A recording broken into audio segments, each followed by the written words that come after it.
Fondation Jean Jaurès. Penser pour agir. Bonjour Khaled Bencher, Bonjour. Vous êtes islamologue, président de la Fondation de l'Islam de France. Vous êtes également producteur de l'émission Questions d'Islam sur France Culture. Vous intervenez régulièrement et depuis assez longtemps sur l'islam, et ce en France et à l'étranger. Bref, vous êtes l'un des éminents spécialistes sur le sujet et c'est à ce titre qu'on aimerait aujourd'hui échanger avec vous sur ce sujet passionnant et plus particulièrement sur l'islam de France. Alors ma première question concerne plutôt ce que vous prenez, puisque vous aviez dit que vous souhaitiez une refondation de la pensée théologique islamiste, de la pensée théologique islamique, pardon, ma langue a fourché. Est-ce que vous pourriez nous préciser en quoi cela consiste ? Bien, ce sera avec plaisir. Je me retrouve parmi vous avec joie. Il faut se méfier des spécialistes. La vieille boutade classique veut que le spécialiste est celui qui sait presque tout sur presque rien par définition. Il se trouve que mon père fut recteur de la Grande Mosquée de Paris et j'ai connu ces choses-là en famille. Bien. Alors, la refondation de la pensée théologique islamique, pourquoi ce concept ? Parce qu'il faut se méfier aussi de la notion de réforme. On entend beaucoup parler de réforme, réformer l'islam, mais on ne sait pas qu'est-ce qu'on met derrière. Il y a eu une réforme à la charnière du 19e, 20e siècle, notamment en contexte sunnite, et elle n'a pas abouti. L'élan de foi, d'espérance suscité par cette réforme, finalement n'a pas abouti, si c'est pour voir la catastrophe que nous connaissons maintenant. Et puis, il y a, à supposer que le hadith ne soit pas apocryphe, cette idée que à chaque génération, certains disent pour chaque siècle, il va y avoir un réformateur. C'est-à-dire que l'idée d'une réforme au sens protestant du terme, je ne suis pas sûr qu'elle puisse s'appliquer au contexte islamique à UX. En revanche, dire qu'à un moment donné, il y avait une pensée théologique dont j'ai la faiblesse de croire qu'elle était fine. Ça va depuis le rationalisme de l'école mu'tazilite, dont fut inspirée, dit-on, même l'école de Salamanque bien plus tard, et même à l'ère classique. C'est les réflexions, les spéculations, les approches, l'exégèse du texte coranique, les débats théologiques ont pu avoir lieu à un moment donné de l'histoire et puis on a connu une régression terrible. Et donc, au lieu de rester dans des enfermements doctrinaux, dans des clôtures dogmatiques, dans des glaciations idéologiques, pour parler comme Mohamed Harkoun, eh bien, il faut rouvrir ces clôture dogmatique, s'affranchir de ces enfermements doctrinaux et dégeler les glaciations idéologiques. Et ceci ne peut se passer qu'avec la refondation de la pensée théologique islamique. Si vous voulez un autre exemple, une allégorie, c'est comme si quelqu'un qui, dans l'immobilier, aime bien l'ancien. Il ne veut pas ces choses un peu modernes pour aller acheter un pavillon ou une maison, donc il veut de l'ancien. Cependant, l'ancien peut-être ne va pas de pair avec les exigences écologiques de maintenant. Alors qu'est-ce qu'il fait ? Il va reprendre presque pierre à pierre, ou pierre par pierre, cette maison, et puis il va la consolider avec d'un nouveau liant qui, lui, va répondre aux exigences d'environnement, de l'écologie contemporaine, etc. Mutatis mutandis, on est dans la même situation. En renoue avec la hardiesse, l'audace de la pensée théologique et philosophique, même rationaliste, on peut parler des approches gnostiques et mystiques plus tard, et donc l'élan premier, la hardiesse, l'audace doivent être là, et puis on les consolide avec les apports de ce qu'on appelle les SHS, les sciences de l'homme et de la société, qui vont être mises au service d'une compréhension intelligente, rationnelle, du fait islamique, allant de pair avec les exigences de notre temps, notamment l'humanisme, la modernité, les conquêtes de l'esprit humain, etc. Je préférerais arrêter là ma réponse, parce que si encore parce que ça nécessite un colloque ad hoc, l'idée de pourquoi la refondation de la pensée théologique islamique. Je dirais simplement deux choses, et j'arrêterai là. La première, je fais mienne la belle parole de saint Anselme de Canterbury quand il disait « Fides quærens intellectum », la foi est toujours en quête d'intelligence. Eh bien, on n'a pas la même compréhension des questions de foi au 7e siècle qu'au 21e siècle. Donc forcément, l'édifice qu'on avait, l'architecture conceptuelle des siècles précédents ne sont pas les mêmes que maintenant. Donc forcément, il faut refonder cette pensée. Et en plus, la théologie, en dehors de son étymologie qui est discourir sur le divin, tenir une étude, un logos rationnel sur Dieu, c'est aussi l'intelligibilité de la foi mise à l'épreuve du temps. Et donc nous sommes au XXIe siècle, il nous faut une autre compréhension que celle qui a été figée à un moment donné de l'histoire. Pour continuer sur cette métaphore de l'ancien et sur vos réflexions, comment vous expliquez qu'aujourd'hui, au XXIe siècle, on ait de plus en plus de jeunes qui se rattachent à une interprétation, à un islam qui se réfère à ces temps anciens ?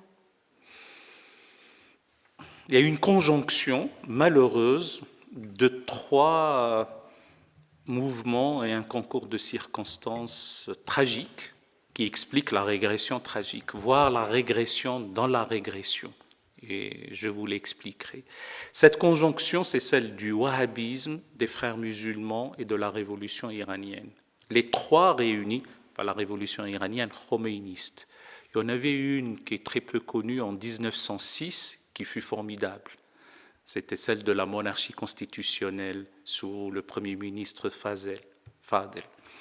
Donc cette conjonction des trois courants, à un moment donné de l'histoire, et qui s'explique pour des facteurs endogènes à la sphère islamique, mais aussi par des raisons extrinsèques et des facteurs exogènes qui sont venus aggraver, accabler, alimenter les facteurs internes.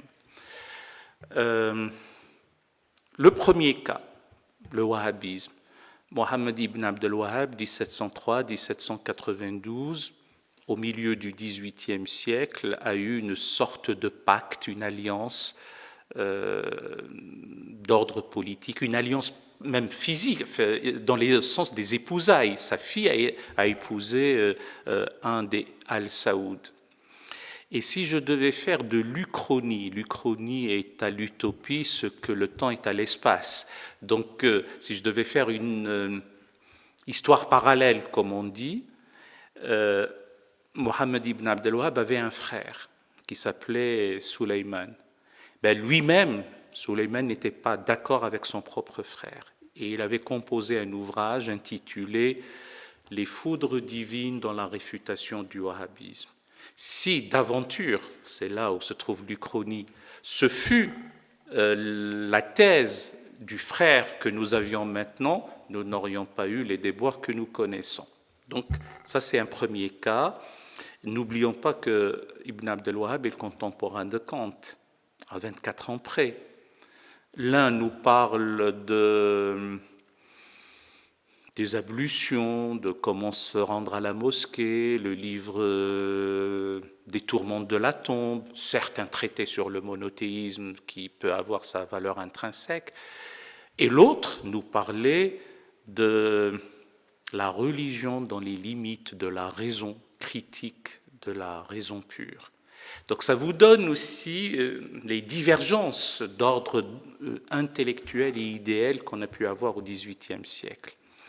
Les frères musulmans dès 1928, en réalité les idées c'était un peu plus tôt, dans le sillage de l'abolition du califat, Certains intellectuels, théologiens, philosophes musulmans s'étaient réjouis, s'étaient félicités, avaient regretté que ce fût aussi tardif, je parle de l'abolition du califat, et d'autres l'avaient perçu comme un traumatisme. Et Hassan al-Banna fait partie de ceux qui avaient perçu cela comme un traumatisme, donc il y a eu cette réaction avec la confrérie des frères musulmans qui est devenue puissante 10 ans plus tard. On parle d'1 million d'adhérents en 1938. Et là, il y avait une escroquerie intellectuelle terrible qui est le Coran va être la constitution de l'État moderne. Il n'y a pas plus inepte, il n'y a pas plus, j'allais dire, c'est plus qu'une escroquerie, c'est une manière de prendre en otage quelque chose qui ne doit pas l'être. La notion de l'État moderne n'a pas besoin de se prévaloir d'une révélation. Là aussi, on pourra parler jusqu'à demain matin sur l'inconsistance et l'ineptie même de la phrase, de l'assertion, mais ça a pris parce que le slogan creux « l'islam est la solution », ça a pris auprès de peuples, au pluriel, notamment les peuples opprimés, mais pas uniquement. Et puis il y a la révolution de Khomeini en 1979, qui a donné lieu aussi à une sorte, si ce n'était qu'une émulation, c'est même une sorte de rivalité à qui va verser davantage dans le rigorisme et dans l'islamisme radical ou l'islamisme politique. Et donc les trois réunis nous donnent la catastrophe que nous connaissons. Je n'ai pas encore répondu à votre question, mais on y arrive, mais très vite. Pourquoi des jeunes gens sont dans l'obsession névrotique de la norme?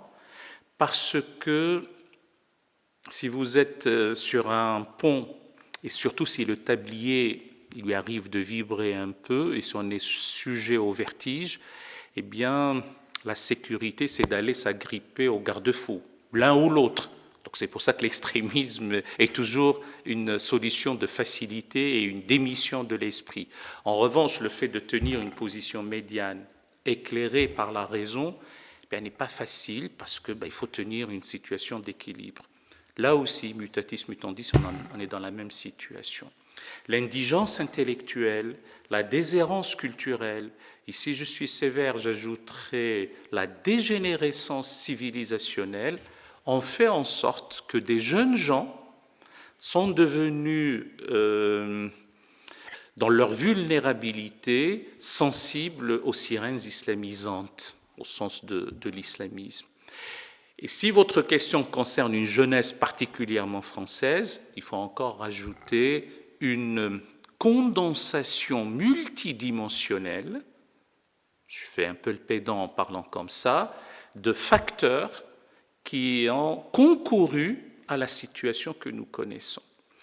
Il y a une lecture psychologique, une autre sociologique ou sociologisante, il y a une troisième politique, une quatrième géostratégique dans les rapports internationaux. On peut ajouter le millénarisme, l'approche apocalyptique, voire nihiliste pour certains, et elle n'est pas tout à fait validée celle-là, l'approche théologique, nous en parlions tout à l'heure, et une lecture culturelle, et certains peuvent ajouter même médiatique. Donc vous devez avoir une vision panoptique, holistique, globale, pas privilégier une sur une autre, surtout si on veut avoir une vision, j'allais dire, d'abord intellectuelle pour savoir où on va. Et chacune de ces approches a sa pertinence propre, mais aucune d'elles n'épuise à elle seule le sujet. Et l'ennui, c'est que le traitement de l'islamisme, le plus souvent, je ne parle même pas des débats oiseux que nous entendons et qui n'ont qu'un gage de scientificité, je parle de ceux qui ne l'abordent que d'un point de vue géopolitique. Combien de politistes viennent sévir sur les plateaux de télévision pour nous expliquer le djihadisme, par exemple? Peut-être, mais ce n'est pas que cela. Donc c'est pour ça que nous avons besoin, dans la froideur d'esprit, dans la distanciation, et surtout ne pas faire preuve d'abrasement de l'intelligence quand il s'agit d'aborder ces questions. Donc vous voyez, il y a une question simple, pourquoi la jeunesse va à cette compréhension, la réponse est forcément complexe. Et quand on dit complexe, ce n'est pas pour se défausser sur le fait que ça soit complexe, c'est qu'il faut se coltiner l'explication pour dénouer l'écheveau de la complexité de la chose. Pourquoi sommes-nous arrivés là? Si vous me pardonnez l'anglicisme, what went wrong? Qu'est-ce qui n'allait pas pour que nous arrivions à cette situation? Oui, moi j'avais une question peut-être un peu plus concrète sur surtout la formation des imams en France. Peut-être une des raisons du succès aussi des islamistes en France, en Occident, partout dans le monde, c'est aussi la simplicité de leur message. Finalement, ils ont un message simple, accessible. Certes, l'islam radical, c'est plus simple à comprendre que l'islam d'Avicenne ou de Rumi ou d'autres penseurs musulmans. Et c'est là que la question de la formation des imams est très importante, parce que c'est les imams dans notre pays, dans les villes, dans les quartiers, qui ont un rôle important à jouer, surtout parmi la jeunesse aussi. Et je voulais avoir votre avis sur, parce que j'ai vu dans votre fondation aussi, vous parlez de la formation des imams. Quelle est la situation aujourd'hui en France sur ce volet-là? Il y a des imams qui viennent d'étrangers, il y a des imams qui sont plus proches d'un islam qui est peut-être adapté à une autre société, mais pas à la société française. Quelles sont les démarches de l'État sur ce sujet-là, et qu'est-ce qu'on doit faire pour avoir des imams peut-être plus éclairés, entre guillemets, ou plus adaptés à notre société? Alors, je reprends, si vous permettez, par la dernière phrase. Il est nécessaire d'avoir des imams éclairés. C'est une nécessité vitale. Et puis un jour, et nous l'espérons tous, j'espère le voir de mon vivant, avoir un ou des imams qui siègent à l'académie. Ce n'est pas réservé qu'à Monseigneur Lustiger, ou tel pasteur, ou tel rabbin. Ça doit être, j'allais dire, la visée. Nous ne demandons pas que tous les imams de France soient des savantissimes, mais ça ne leur est pas interdit. Bien. Et donc c'est pour ça que la formation des ministres du culte, pas que les imams, prédicateurs, aumôniers, psalmodieurs, acteurs religieux, sous la voûte commune de la laïcité, et a fortiori les imams, est une nécessité impérieuse. C'est aussi un besoin vital pour la France. Et surtout pour ce qui concerne les imams, il faut savoir qu'on a, à supposer qu'on puisse avoir cette gradation, 3 types d'imams. L'imam ordinaire, chargé d'une mosquée, qui assure le quintuple rendez-vous quotidien avec Dieu pour les croyants. On a un deuxième imam qui lui, peut monter en chair le jour de la congrégation, c'est le nom même de la journée du vendredi, très bien. Et puis des imams, presque au sens étymologique du terme, qui est celui qui est devant, celui qui est guide, un guide spirituel et un thérapeute de l'âme. Et là, bien sûr, il faut une formation solide. Nous sommes d'accord sur le fait, et je suis même très sévère, que nos imams, nous autres Français, ne sont pas formés comme il faut. D'abord, il y a les fameux imams autoproclamés, les imams youtubeurs, les imams 2.0, les chers Google en quelque sorte. Bon. Il y a aussi ceux qui se forment d'une manière autarcique, que ce soit à Château-Chinon, dans la Nièvre, ou même en Seine-Saint-Denis. C'est le lieu qui diffère, mais l'ingénierie pédagogique et les cours qui sont dispensés ne diffèrent absolument pas ou peu de ce qui est enseigné à Lazare ou ailleurs. Or, déjà, le type d'enseignement religieux à Al-Azhar, à la Zeytouna, même à la Karawiyin à Fès, pose problème de nos jours. C'est-à-dire, je ne suis pas sûr qu'on y enseigne les humanités. Je ne suis pas sûr qu'on laisse place à l'éthique, par exemple. Donc la vision est un peu sclérosée. Et puis, vous avez les imams détachés. Je me réjouis qu'Emmanuel Macron ait décidé de mettre fin à cette affaire, parce que c'était problématique. Et le mot est un doux euphémisme. Vous avez des imams qui, déjà, leur vision du monde, leur Weltanschauung, si je puis dire, était déjà problématique dans leur propre société. N'oublions pas qu'en Afrique du Nord, il y a aussi des mouvements de sécularisation qui sont en confrontation avec les mouvements dits islamistes. Et donc, cette approche traditionnelle de la formation des imams dans ces sociétés-là est déjà problématique, a fortiori lorsque, sans transition aucune, ces imams viennent le plus souvent, je ne veux pas être injuste, ils ne maîtrisent même pas la langue française, et leur vision du monde et leur vision de la société dans laquelle ils se trouvent leur pose, pour eux, est un choc. La société est permissive, est dépravée, est dissolue, est mécréante. Et donc, même de bonne foi, il leur arrive, du haut de leur chair, du haut de leur minbar à la mosquée ou ailleurs, de dire des choses qui ne préparent pas les jeunes fidèles à s'insérer harmonieusement au sein du corps national qui est le leur. Donc, la solution des imams détachés n'est pas bonne et il faut y mettre fin. Maintenant, qu'est-ce qu'il faut faire? Vu que nous venons de loin, il faut initialiser un processus. J'ai toujours pensé, moi qui ne suis pas pour que le système concordataire perdure, mais dès lors qu'il existe, il faut bien que ça profite. Donc il vaut mieux voir dans les départements concordataires la possibilité d'avoir l'équivalent d'un grand séminaire pour former les imams musulmans. On ne peut pas nous seriner que la laïcité est une exception en France, que le concordat est une exception dans l'exception et que l'islam est une exception dans l'exception dans l'exception. Ce n'est pas sérieux. À un moment donné, il faut arrêter, surtout que nous en avons besoin. Bien, donc ça c'est déjà une première étape.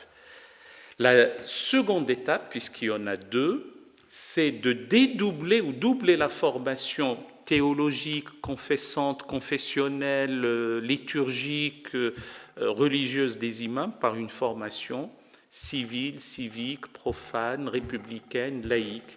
C'est ce que nous faisons. Quand je dis nous, cette fois-ci, nous autres fondations de l'islam de France, parce qu'il faut que les imams, d'abord, ou en même temps, il faut qu'ils maîtrisent le droit des cultes. Il faut aussi qu'ils comprennent le fonctionnement des institutions. Il faut aussi qu'ils perçoivent, qu'ils ingèrent, qu'ils assimilent l'idée que la laïcité est un acquis de la modernité. Je parlais tout à l'heure de cette conquête de l'esprit humain qu'est la séparation des deux ordres. C'est un acquis de la modernité intellectuelle et politique. Donc ils comprendront, ils verront l'intérêt qu'il y a à ce que leur propre tradition religieuse ne soit pas prise en otage, par les doctrinaires, les idéologues, etc. Et puis, le plus important, c'est qu'ils doivent assumer l'héritage culturel et historique français. Ils n'en ont pas d'autre, c'est le leur. Et je dis, non sans un brin de provocation, qu'il faut qu'ils apprennent par cœur la geste de Roland et l'histoire de Roncevaux, même si elle ne fut pas tendre vis-à-vis du prophète de l'islam. Parce que ça fait partie de leur patrimoine culturel. Et puis les choses s'apaiseront par la suite. Donc quand on aura des imams ainsi, il n'y aura plus de dichotomie ni dans leur esprit, ni dans leur enseignement à être pris dans cette logique de licite, illicite. La vie n'est pas déterminée par cette approche abétissante en réalité. Donc le projet est titanesque, mais c'est par là que nous devons passer. Merci. Pour continuer sur ça, on parle, avant de parler des activités de la Fondation, le titre c'est Fondation de l'Islam de France. Comment vous définiriez l'Islam de France? Est-ce qu'on dit Islam de France ou Islam en France? C'est vrai que cette sémantique est problématique pour beaucoup. Alors certains ont voulu y échapper en disant l'islam dans France. mais ce n'est pas une solution non plus. Alors d'autres disent l'islam français comme on parle du judaïsme français. Certains ont même osé parler d'un islam gallican. Le clin d'œil fait à l'histoire et puis les histoires du gallicanisme, de l'ultramontagne, avec les questions ultramontaines, etc. J'assume, comme président de la Fondation de l'Islam de France, le 2. Et je lui ai trouvé une explication rationnelle. Il y a, si nous avions un peu plus de temps, j'aurais même convoqué un fameux hadith, dit le hadith de Gabriel. Mais là, nous n'avons ni le temps et je ne veux pas embêter vos auditeurs ou vos internautes ou ceux qui suivront. Mais allons-y sur l'idée qu'il y a un islam qui serait, vous voyez bien que je suis prudent avec le conditionnel, universel, au-delà de tous les clivages confessionnels, de toutes les obédiences, etc., qui repose sur une triade, la foi, le culte et la mystique ou la bienfaisance. C'est connu de tous, et à travers l'histoire, et même maintenant que l'on soit à Jakarta ou à Dakar, ou que l'on soit à Casablanca ou à Peshawar, que l'on soit à Paris ou à Zanzibar, c'est pareil. C'est la même tradition religieuse, encore une fois par-delà les appartenances confessionnelles et les obédiences. En revanche, quand on est en Indonésie, ou on est au Sénégal, quand on est au Maroc, ou on est au Pakistan, ou quand on est en France ou en Tanzanie, eh bien, il y a une manière de vivre sa tradition religieuse. Et ça l'a été à travers l'histoire et ça l'est maintenant. Ceux qui viennent nous pérorer sur les plateaux de télévision en essentialisant cette tradition religieuse n'ont rien compris. La tradition religieuse islamique est d'une extraordinaire souplesse et d'une extraordinaire simplicité aussi au niveau de l'adaptation. J'ai même envie de dire qu'elle s'est customisée ou elle s'est ajustée à travers l'histoire. Ça va depuis la tribu jusqu'à la cité-État. Ça va de la dictature jusqu'à la démocratie. C'est-à-dire qu'il n'y a pas une vision monolithique et un ordre social, hormis ce que veulent nous imposer les islamistes, figé. Et là, on peut parler d'un islam de France comme on parle d'un islam du Yémen ou un islam du Canada. Et en plus, en France, nous respectons, et le primat est à la loi fondamentale, nous respectons d'abord la Constitution avant de se prévaloir d'une quelconque législation religieuse qui n'a aucun sens d'ailleurs, qui ne nous dira rien sur le génie génétique, sur les arsenaux nucléaires, sur la militarisation de l'espace, s'il faut fermer ou pas Fessenheim, etc. Donc cette soi-disant législation religieuse, et encore, c'est pour minorer les droits des femmes, par exemple, ou avoir une vision archaïque, obscurantiste, passéiste de la relation à autrui, de l'altérité, etc. Donc de ce point de vue-là, oui, il y a un islam de France qui privilégie forcément le droit positif. J'ai toujours fait mienne la belle parole d'Aristide Briand et j'ai la faiblesse de dire que je l'ai même augmenté un peu. Dans notre pays, c'est la loi qui garantit le libre exercice de la foi, aussi longtemps que la foi ne prétend pas dicter la loi, et la loi prime toujours la foi. C'est ce que j'ai ajouté. Donc c'est comme ça. Eh bien, c'est ça l'islam de France. Et puis l'islam de France est un islam affranchi de la tutelle politique, et tant mieux.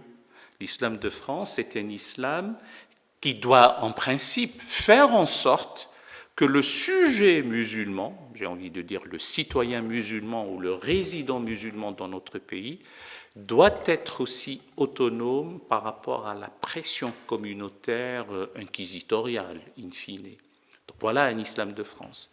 Et puis si nous poussons loin le raisonnement, et sans chauvinisme aucun, l'islam de France deviendra un modèle, aura une vision paradigmatique, transmissible ailleurs.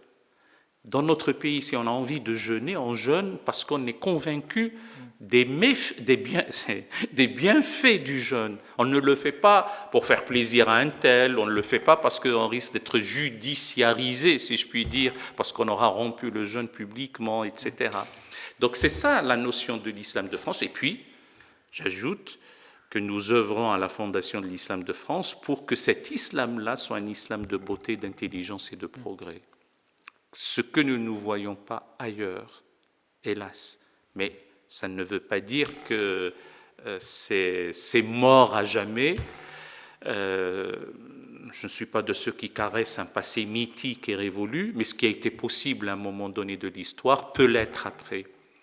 Un apogée civilisationnel exceptionnel a culminé sous Sulayman le Magnifique, ou sous les Safavides, ou sous les Moghols. N'oublions pas que ce fut une civilisation impériale. L'Empire ottoman, l'Empire safavide et l'Empire moghol, qui étaient aussi des empires concomitants. Et ça doit être mis en avant pour qui que nous soyons, parmi nos concitoyens musulmans et non musulmans, puissent aussi le savoir. Et c'est par cette connaissance-là qu'il va y avoir des canaux, des possibilités pour sortir de l'ornière dans laquelle nous nous débattons depuis quelque temps. Est-ce que cela devrait être enseigné, cette histoire de l'islam ? Oui. Oui, assurément oui, parce que nous pâtissons d'une présentation de l'histoire mutilée et mutilante. C'est vrai que cette histoire, l'histoire des relations entre l'islam écrit avec grand I, donc ce qui renvoie à la civilisation et non pas l'islam écrit avec petit i qui renvoie aux considérations cultuelles, est une histoire longue, ambivalente, faite d'aversion et de fascination, et aussi tantôt ou souvent occultée, parfois chahutée, et mielleuse ou fielleuse au gré des mobilisations idéologiques et des arguments des uns et des autres. Et à mon avis, il faut l'enseigner. Alors, faut-il l'enseigner à l'école? Pas nécessairement. Je fais partie du Conseil des sages de la laïcité, donc je suis plus pour ce qu'on appelle une approche laïque du fait religieux dans l'enseignement. Si au moins on n'enseigne pas qu'Allah est une divinité mahométane et que le djihad est une guerre sainte et que la charia est une loi de coupeur de main et que la fête, la Eid el-Kibir n'est pas la fête du mouton mais la fête du sacrifice, si au moins on n'enseignait pas ces billevesées, fadaises et idioties, c'est déjà quelque chose de formidable. Mais ailleurs, par exemple, les fondations, les FRUP, les fondations reconnues d'utilité publique, les grandes expositions, c'est pour ça que nous œuvrons pour les expositions régionales et aussi nationales, les grands canaux de diffusion du savoir doivent s'approprier cette notion de la forte prégnance civilisationnelle de l'islam avec grand I sur l'Europe, et a fortiori dans notre pays. N'oublions pas que le substrat arabe des langues latines et a fortiori du français est beaucoup plus important que le gaulois. N'oublions pas que l'art lyrique, l'art pictural, l'art culinaire doivent beaucoup à l'islam, encore une fois écrit avec grand I. C'est pour ça que dans nos actions pour le volet culturel, eh bien, nous avons revu, parce qu'on l'a un peu raccourci, l'opéra composé par Mozart, L'Enlèvement au sérail, qui présente le Pacha Sélim comme un homme longanime et magnanime qui consent à restituer l'amoureuse Constance à son fiancé. Sherazade de Nikolai Rimsky-Korsakov, les arabesques de Debussy, l'italienne à Alger, sont autant de, et je peux en citer davantage, de raisons à mettre en avant, ne serait-ce qu'au niveau de l'art pictural, de cette fascination qu'il y avait pour l'islam d'un point de vue civilisationnel. Et puis bien sûr, beaucoup de choses doivent être dites là-dessus pour répondre à votre question, et pas plus tard que tiens, je ne devrais pas dire demain puisque ça doit être atemporel, mais dans le cadre de notre université populaire, désormais digitale, crise sanitaire oblige, parce qu'elle était itinérante et elle allait de ville en ville, de cité en cité pour apporter le savoir, la confrontation des idées, le débat, eh bien demain, nous parlerons justement des relations conflictuelles, mais aussi d'intérêt intellectuel et civilisationnel entre l'islam et l'Europe. Alors, je ne sais pas si on a le temps pour une dernière question. Oui, juste une dernière question. Je vous en prie. Sur un sujet qui m'intéresse beaucoup aussi. Bon, on sait que la religion catholique et chrétienne, globalement, surtout les catholiques, ont un clergé très structuré, ce qui rend aussi facile le débat, la conversation avec l'État, parce qu'il y a un interlocuteur, et on sait, l'État sait avec qui il doit parler. En revanche, l'islam sunnite, globalement, et surtout l'islam en France, nous n'avons pas un clergé et l'État a du mal à connaître son interlocuteur dans les débats importants et c'est nécessaire peut-être d'avoir une structure. Bon, on a le CFCM avec tous ces problèmes. Qu'est-ce que vous pensez de cette problématique-là de représentation du culte musulman en France ? Ça donne lieu à des psychodrames successifs et j'ai bien peur qu'on arrive assez vite à ce que j'ai appelé récemment la collapsologie de l'islam de France, si on continue comme ça. Là où vous avez raison, c'est que d'une manière générale, il n'y a pas d'autorité centrale, de structure cléricale, de souverain pontife dans la tradition religieuse islamique. Pour l'obédience chiite, il y a certains clergés, mais il est d'ordre académique et n'est pas d'ordre sacerdotal. Les mollahs ne relèvent pas d'une quelconque prêtrise, mais c'est presque une sorte d'élection, une reconnaissance par les pairs. C'est déjà quelque chose de bien. En revanche, dans l'obédience sunnite, le cas des kharijites ou des ibadites, si on prend encore un sous-courant, est à revoir autrement. Mais dans l'obédience sunnite, la longue tradition séculaire était résumée par une phrase un peu bizarre qui est ce sont ceux qui savent lier et délier. Sous-entendu, savoir lier et délier, j'ai dit tout à l'heure, les chevaux des questions épineuses. Ce ne sont pas nécessairement des oulémas, mais le plus souvent, c'est un corps d'oulémas, de savants, des docteurs de la loi, etc.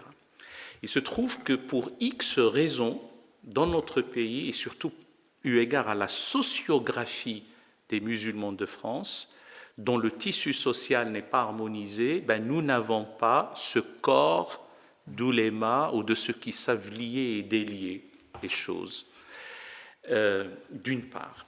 D'autre part, pardon, je suis sévère dans mes propos et qui suis-je pour parler comme ça, mais je le pense donc je vous le dis. Comme on a assouvi les besoins primaires, on a un toit sur la tête, etc., eh bien, on a trouvé que par le biais de la notabilité islamique, on peut avoir comme horizon suprême le fait d'être invité à la garden party de l'Élysée du temps où elle existait. Donc, on se bagarre pour être président d'association, président de fédération, faire partie d'une instance représentative. Mais ce qu'on ne sait pas ou ce qu'on oublie, peut-être que le temps s'écoule et on n'a plus le temps, mais tant pis, il faut que je vous l'explique. C'est que d'abord, les musulmans de France, qu'ils soient citoyens ou résidents, n'ont pas besoin d'être représentés. C'est même un non-sens total. Ils ne peuvent être représentés que par leurs élus. Et à ce sujet, il vaut mieux que le collège électoral soit conforme au collège électif. Non parce qu'il faut se prévaloir de l'appartenance confessionnelle, c'est tout simplement parce qu'il faut que la représentation nationale doit être isomorphe au corps national, ce qui n'est pas tout à fait le cas, mais bon, ce n'est pas grave. En revanche, et ceux qui ne sont pas résidents, ils ont leurs ambassades, leurs légations, leurs consulats, ça c'est une autre affaire. Et puis il faut qu'ils respectent les lois du pays hôte, et même la tradition et la psychosociologie et la psyché collective du pays hôte. On ne peut pas venir imposer sa vision du monde. En revanche, là où il y a un paradoxe terrible, c'est que nous sommes dans un État laïque et en vertu de la loi de 1905, la loi de séparation du 9 décembre 1905, eh bien, les pouvoirs publics n'ont pas à se mêler de l'organisation d'un culte quel qu'il soit. Mais en même temps et simultanément, ils sont fondés à avoir des interlocuteurs. Il vaut mieux qu'ils soient propres, intègres, sérieux, intelligents et compétents. Et donc l'instance cultuelle, elle, doit être représentative de la gestion du culte, et puis il faut avoir des interlocuteurs. Est-ce que le mode électif est bon ? Je ne suis pas sûr, et surtout encore moins avec cette idée du mètre carré qui vote. Ce n'est pas sur la base de la superficie. Je ne suis pas sûr que ce soit le cas.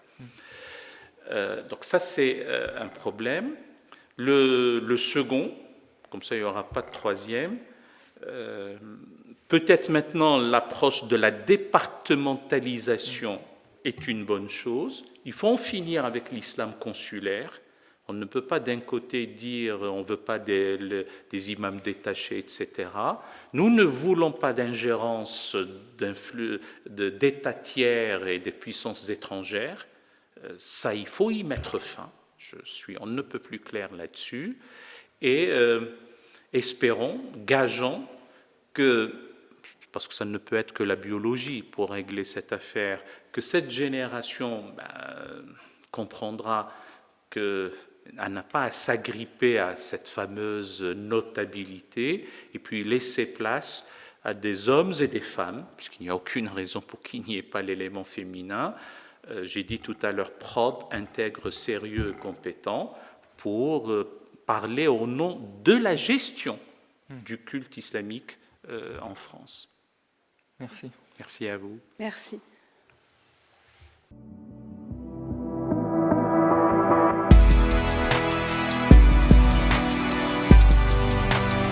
Fondation Jean Jaurès. Pensez pour agir.